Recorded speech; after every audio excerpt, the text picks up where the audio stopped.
Across the Park podcast is proud to be sponsored by Globe Gas and Heating.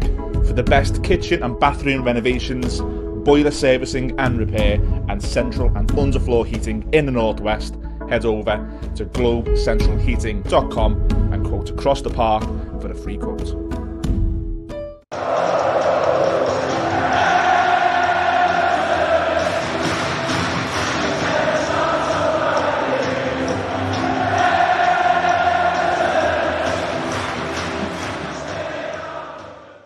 Hello, welcome to episode 1 of Across the Park podcast, season 23-24. Let's call this the season preview.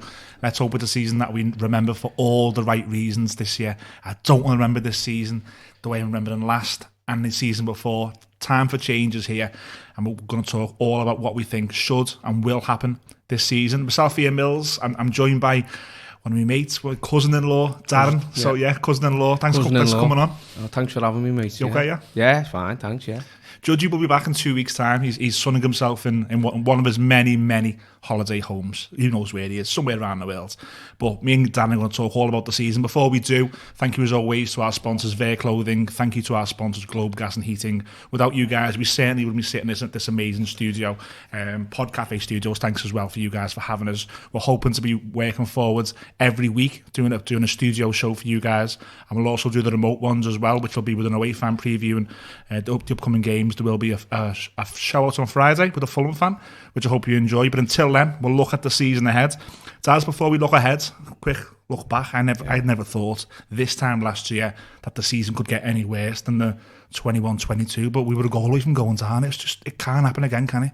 No, I mean, in my lifetime, I think this was my fourth time of witnessing this, or getting close to the wire, so to speak. But I mean, I didn't think it'd get any worse than the last game at home to Palace, 2-0 down under Lampard, 3-2, pitch invasion. But it shouldn't be coming down to that, should it? No. And obviously, Decore stepped up there.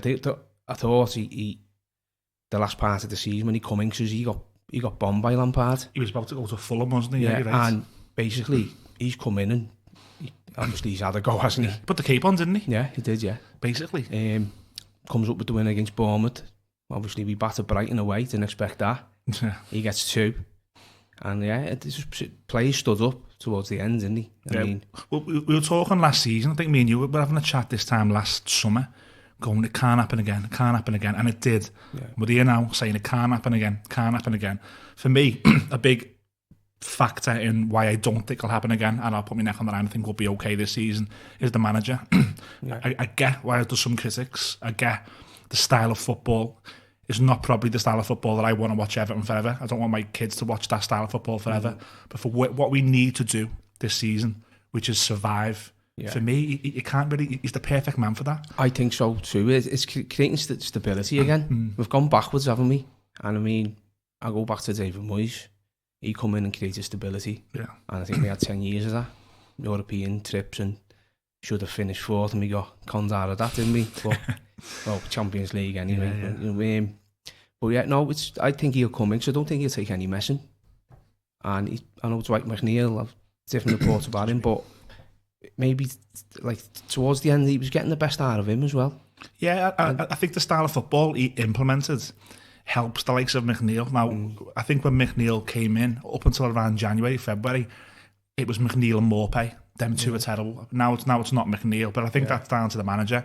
He's given McNeil the licence to just be a winger, whereas Lampard didn't. Lampard wanted cut inside, be clever, play as a false 9, and you could see he was deer in the headlights. But McNeil's a perfect example of what the manager's doing. The style of football is it's quite simple, isn't it? And he still give him his credit, he's still putting a shift in defensively as well. He's covering some yards. Yeah, I think his distances were more than most. Yeah. So I mean, him to Corey. And I thought Tarkowski at the back. I mean, we need to staff in the back, don't we? We need another centre half, another centre midfield. That you could go right through the spine, couldn't you? Yeah. And we definitely need a new striker. I know we've got Jan Juma, but I haven't seen much of him. I mean, no, and he's not an actual striker, is he? He's more he's like a forward player. Like he would like to link up play, and he'd like to play off a side. And I don't think he's going to be someone who Jordan Pickford will find on a goal kick in his central position. I think we do need someone else. We'll come into that a little bit later in the show about what we do need. Just to stick on the theme of like McNeil and players going into this season. Do you think McNeil will be a key player for us this season? Definitely. I think he's got to be. I mean, someone with flair. I think Iwobi. He's got all the attributes. I think it's just his final ball. Lets him down at times. He's got everything. Get his head up. If he gets that final ball correct, we could hit teams. But I do, McNeil, definitely. I know he's just picked up an injury. I don't know how long he's out for. Yeah, so he got injured at Stoke. I think he got a bad one at Stoke, didn't he? And I think the manager came out and said that he's going to be out for a number of weeks. So he's not going to be fit for Fulham. Probably not fit for Villa the week later. But this start of the season, I think it's Villa away. I think then we've got Wolves. I think Sheffield United aren't too far away from that. I think they're condensed in that first 5 or 6 fixtures. I don't have them in front of me, sorry, but I think they're all around that. What I'm trying to get at is this first block of fixtures, it's a big chance for Everton to start the season well, isn't it? And you need your key players. I mean, Fulham at home, isn't it? Fulham Saturday. You look a little bit disorientated. Their manager's been chased. The striker's being chased. Willian's being chased. They're not quite ready to start. I don't think. No, I don't think there'll be harmony there. But and whenever at home, full crowds, we've got to go into to try and beat Fulham. Yeah. Not like, as you say, our backs were against the wall last season. He comes in, we beat. Tice comes in, we beat Burnley. Arsenal, Brentford, Leeds, and we got all the 1-0 wins, didn't we? He got his wins early, He got his wins early, and it lifted us then, the fans and the team. I think it took Lampard till around mid-September to get his first win last season. I think West Ham at home. Yeah. I think we drew away at Brentford, and we got beat by Chelsea at home. We drew away at Leeds. I remember the big one was we drew at home to Forest 3 or 4 games in, and you went into that international break, that first international break, without a win. And all of a sudden, there's just a little bit of pressure, isn't there? The international break doesn't help, does it? Everyone hates it. Yeah, that you need international break. You want another game, don't you? You need another game, quick as. Yeah. But, I mean... Who are the key players for you to start the season? Well, we said McNeil. Any more players who you think we need him to be at the races straight away? Definitely Anane. Okay, yeah. Because there's parts of me personally, my opinion, he was coasting at times for me. That's fair. And he had the World Cup coming up. And have they got one eye on... Well, he was playing for Belgium. Yeah. You got one eye on that? For me, definitely. I mean, I've seen him in pre-season. He looked sharp. And he Sporting, wasn't it? He looked... He's man of the match against Sporting, yeah, he was good, wasn't he? So, I definitely... And then you... Definitely Anane. And then we've got to keep Calvert-Lewin fit. You've got to get him... You're not tired of saying that, though? And I mean that with all due respect to Calvert-Lewin. Yeah. But can he be a key player? Is he going to be fit enough to be a key player all season? I think he's got to be. I've been reading recently that he might be ready for Fulham. I think he's put something on Twitter saying that he feels that he is. But it might be cotton wool. So. Yeah, I know he had I think he had a baby, didn't he, at the start of the week? So I imagine he'll have a little bit of a light schedule this week anyway. The club will let him have a couple of days, whatever. Yeah. But then Wednesday, Thursday, Friday, training's massive. He's got to go into that. He's got to be fit. But you know what? I'm just sick of always thinking, when's Calvert-Lewin back? Is Calvert-Lewin back? Is Calvert-Lewin back? The time to stop that now and sort of solve that problem is buy a striker while the window's open. Now I know that Schmitty's coming in. He's a 19-year-old and he's raw, and we're being told don't think he's the replacement, don't think he can play. That worries me. We've still got to go and get a striker. Look at the pressure on his shoulders at a club like us, a big club like Everton. I mean, as you say, you can't put all your eggs into one basket and think he's going to be it. I mean, you hope he does. It's the ground running, obviously, but you got to keep Calvert-Lewin fit. And if they're going in for because how come no one in the top 4 or top 6 are going in for this lad? That's the way I look at it. Yeah. I mean, obviously he's unproven, isn't he? Yeah. But you're hoping that we've stolen a march, haven't you? And we can be patient. And I think if we have the season, which I think we'll have, which we'll get into, I think we will be around top end of bottom half. I think that might afford us to develop him. But if we're in a situation where we need points desperately, and you've got half fit Calvert-Lewin who's trying to get back week by week or month by month, and you've got a 19-year-old kid who's played a number of times for Sporting, that's where things start to get difficult for me. So why the windows open now? Don't let that happen. Well, again, I just think we're getting the wool pulled over our eyes. I don't think the money's there. And also, what's going on with our youth? We're going out spending money on a 19-year-old from Portugal. Like, I mean, we just had Cannon. Was he at Preston? He's going back on loan to Preston imminently, I think, yeah. And like, we've sold Sims. I know we got a few games last season, but I'm like, you've got to give like, why are we going out spending this kind of money, if it's true, on a kid who's unproven from Portugal? And then we've had kids who are on loan in the hard league, in the Championship, and they've done it. They should be, I think they deserve a chance, but... Do you know what, Daz? It's a podcast for a different podcast, you know what I mean? Because we can look back on this and really get into it. And I think just to reply to what you're saying there, I think when Steve Walsh first came in, when Marcel Brands then came in, it was on them to start getting the kids. So now, even though the first team is struggling, what those two director footballers should have put in place a number of years ago is like now we'd start getting these kids coming through because we found them 4, 5, 6, 7 years ago. There's massive failings at the football club, and that's the worry now that we're feeling it. We're really feeling it, doesn't it? It goes deeper, definitely. And part of the way deeper there is the board. So we've seen 3 members of the board who are no longer there. Yeah, Grant Ingles, Graham Sharp, and Barrett back, they can't turn up at Goodison now. There's no worry over that. I don't think Bill Kenwright will turn up again. But he's still there, and that visual, and I always say in this podcast, I don't speak for every Evertonian, Daz doesn't, so we understand some people aren't anti-Kenwright, but I think just a visual of him possibly coming back, I think that would be damaging. What do you think?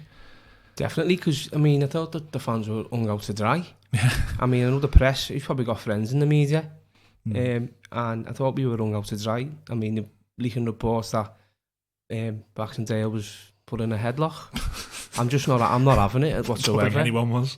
And then we're not coming now. We feel for our safety. Yeah. And then what's that show? It doesn't show any. There's no support there, and you don't do that to your own fan base. No. You don't. Even if that happens, in the role she was in, there's ways and means of going about that. Yeah. If it did happen, you know what I mean. But is this? Do you think this is the season where Bill Kenwright will probably be removed? I know the MSP deal is probably close.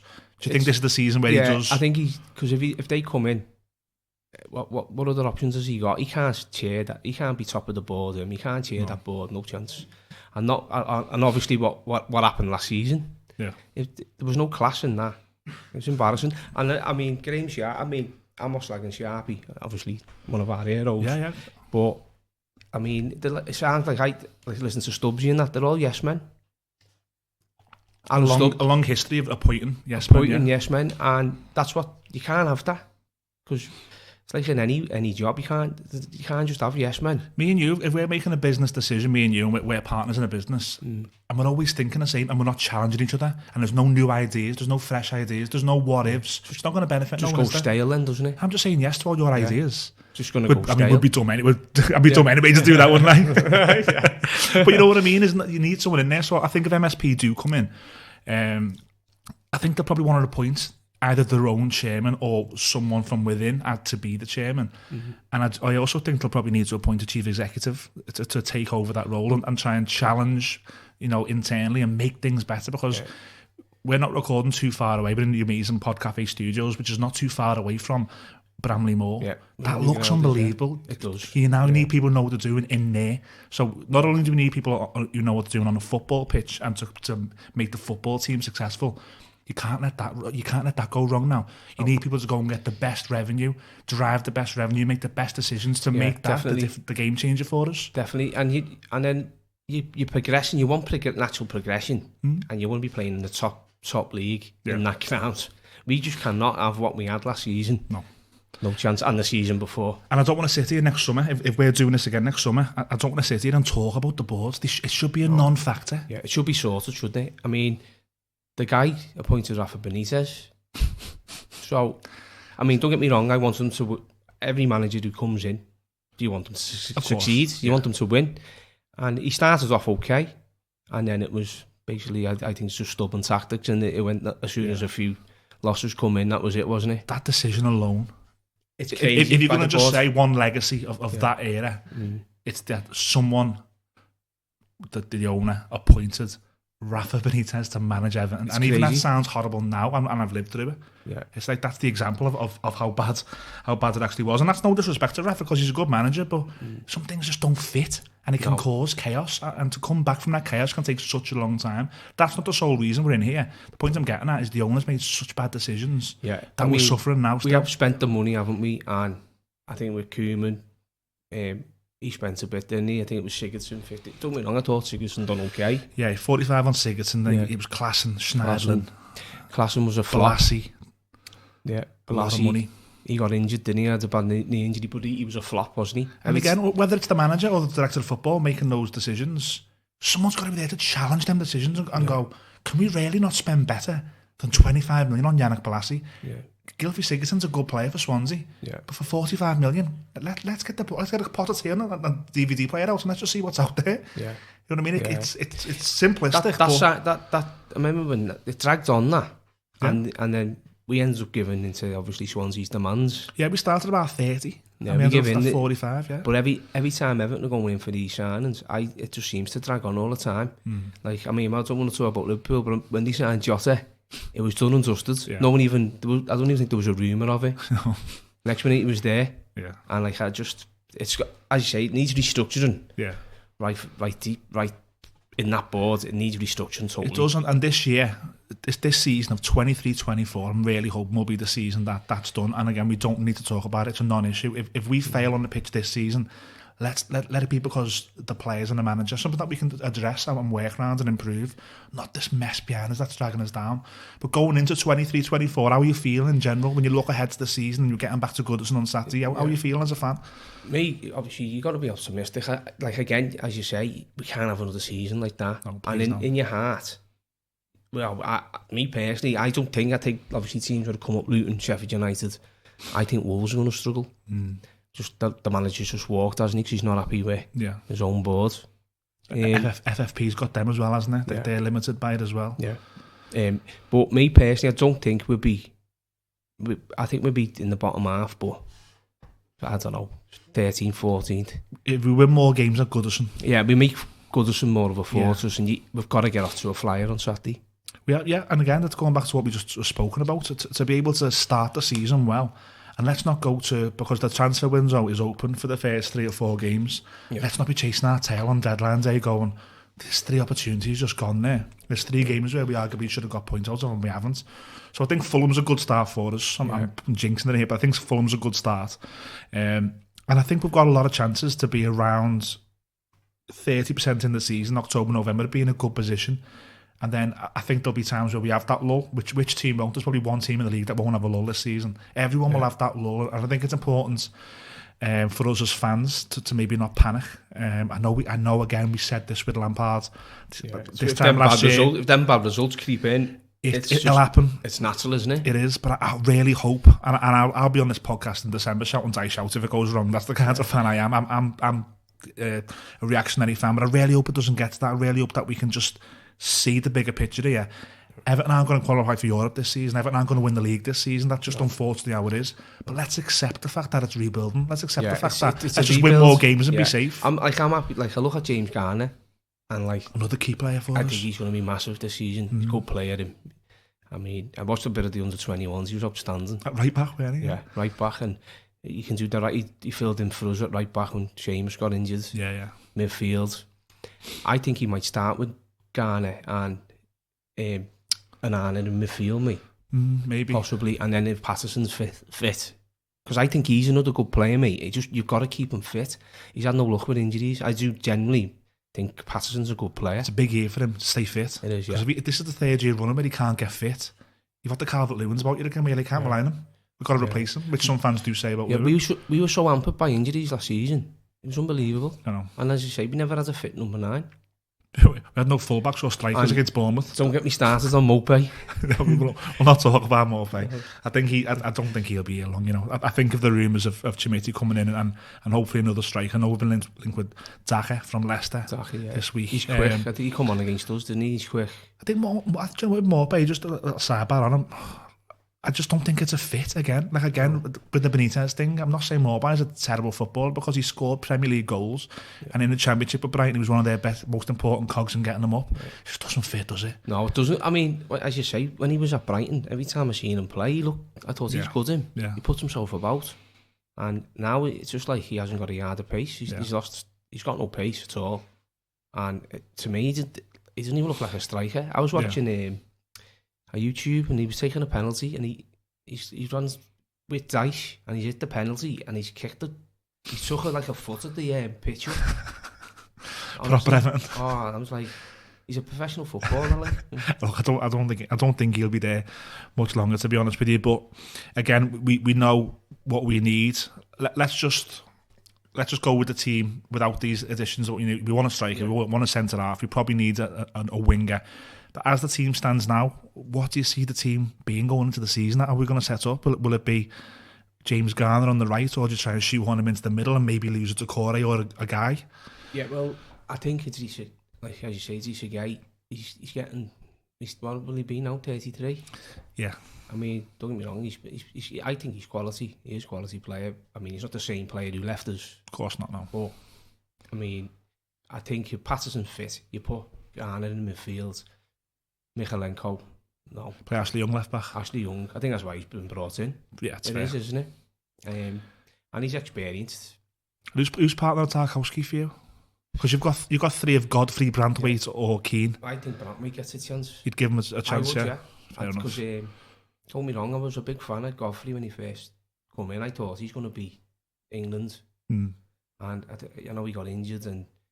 I think he got COVID, didn't he? I think he's played a bit of long COVID. He had long COVID and he had the really bad injury against Chelsea at home last season. So he's suffered, and maybe physically, maybe that's the reason that physically he's not the same player. He doesn't look it. I mean, he looked, when he first come, cause he had a few games fullback and he reminded me of Lescott. Yeah. Like, and he's right up and down the wing. Like a train when he just up down that left. And strong. He's got to be 6 foot, I think. Yeah. He's a big lad. But for me, if he's in form, I'd play Godfrey all day, but he's not. So it's obviously Tarkowski, and I'd give Branthwaite to go. But then you go up top, McNeil, Lewin, Danjuma, as it stands. As it stands. I mean, I think the team picks itself if they fit. Yeah. It's not hard. You know, I think Damani Gray's going to go though, isn't he? Yeah, he's not staying all summer with us. No. So I think they're trying to get money for him. I'm not so upset that they haven't done it now because it's Fulham who are coming in for him, and you know what happens if Gray goes to Fulham. It's 1-0 Gray on Saturday, isn't it? That's the most proper Everton thing. Nails on. Yeah, so sell him on Sunday. Don't sell him now.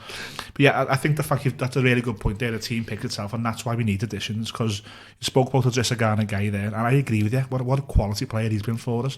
But now let's be mindful of the fact that he's going to get old. There's going to be elements of his game this season which aren't the same. Probably will catch us out. So why not have another midfielder there to come in when that happens? Again, we've got to be busy, haven't we? Definitely. Next 2 weeks. I mean, but I'm looking at it. Are we just looking in the loan market the way it's gone? Yeah, I think you can sell two domestic and 2 abroad, can't you? That's what you can do. I mean, if they sell Gray, there's some money to play with, isn't there? And then, I mean, who'd you go for? I mean, I've seen McTominay. Been linked with people. I'd be all over him if you could afford him. I wouldn't mind a loan. Yeah. But I think what United would want for him would probably be a bit. It's the more pressing areas. Would you rather get that number 10 who can put 9-10 goals on the scoreboard? But again, McTominay, get him on loan. When that happens to Garner guy, when Garner guy does get tired this season and makes mistakes, there we go. Definitely. I mean, but like, I think Dyche, he was an ex-centre half, wasn't he? If he's like one of them, trying to make us more solid, I think if he could afford him, you'd be all over him. I think I do like him when I've watched him at United, and he puts a foot in, and he's fit as anything, and he covers the pitch well. So we've gone through key players. We've looked back at last season. We've said this could be the season, possibly the board changes, which a lot of fans have protested might happen. Where are we going to finish? Where do you see Everton finishing this season? Let's just say hypothetically we do get a couple more in. I do personally still bottom half. I do. Do you think we'll be in a fight still? I don't know. I don't think we'll be in it. No disrespect to the teams who've come up, because I think like Luton at home, they'll be hard to beat there. Yeah, I do think that. I think they'll battle. Obviously, you think class will prevail overall, but But they'll be fighting. Maybe that just means they'll fight till the end. They won't be gone by April. They might be own fighting. form's key for them as well, isn't it? Yeah. Sheffield United. I think Wolves are going to, honestly, that's my tip. I'm going to put a bet on them. Wolves to go down. That's your 3. Wolves, yeah. Wolves, you've also got Forest in there, who are in a little bit of trouble. Yeah. Bournemouth aren't the greatest team. No. There are teams around there, and I'm with you. I don't think we'll be in the fight. I don't, honestly. I mean, that's not even having your blue blinkers on. I don't think we'll have a season what we had last season, but like Forest, we played them last season, we were 2-0 up. We should have beat them, shouldn't we? 2-2. Who's the young winger? Morgan Gibbs-White. Yeah, Gibbs-White, Brendan Johnson. Brendan Johnson done really well against us. He sort of ripped us apart. They're in a bit of turmoil for us. I think they might have to get rid of some players before, because I think they're financially in a little bit of trouble. So if they lose one of those, get deadlines, I in their chairman press the button on getting rid of Morgan Gibbs-White, for instance, because they need £25 million. Yeah, if they lose key players like that. And we haven't really got that risk, have we? Pickford settled. He came out again and said, I don't want to go. There doesn't seem to be that much interest in Onana, so we're not really at risk of... He's probably the only asset who anyone would come in for now. Yeah. But they're not... No one Everton, I hope no one in the hierarchy, like Ken Wright. Yeah. Last minute. And then Onana packs his bags. Yeah, with Onana, I don't see it, Imagine that happened. I don't want to think about it. I just don't see it. I think there's probably admirers of Onana, and if I was a fan or at a level of making decisions at a different team, I'd be a fan of Onana from distance. But I'd also be saying, let's see second season in the Premier League. Yeah, let's watch that boy for season number 2. Yeah. And let Everton develop him longer. Let him have those moments and let learn the dark arts and how the referees are. The stuff that a midfielder needs to know in England. Okay. So I don't think we're at risk. I think it's a very good point you've made there, that there's weaker teams. Okay. And there's arguably teams who are going to get weaker between now and the end, and we're looking at getting stronger. Definitely. I mean, as you say, we can get a couple more in. I do think that will happen. It's got to happen. It's got to, hasn't it? Yeah. I think it will. Obviously the new teams got to come up. I think they will struggle. I know you always get a surprise team as well, don't you? Could be us, couldn't it? Could be us, hopefully. Noisy for 04 all over again. I'll tell you what, I'd take that. It's impossible having you on, Daz. Appreciate you coming in. Fancy coming on again in the season? Definitely, you'll have me, mate. Absolutely. It's been great, but we're out this weekend, aren't we? Got a big family wedding. You know what? Don't mention him on this. he made up.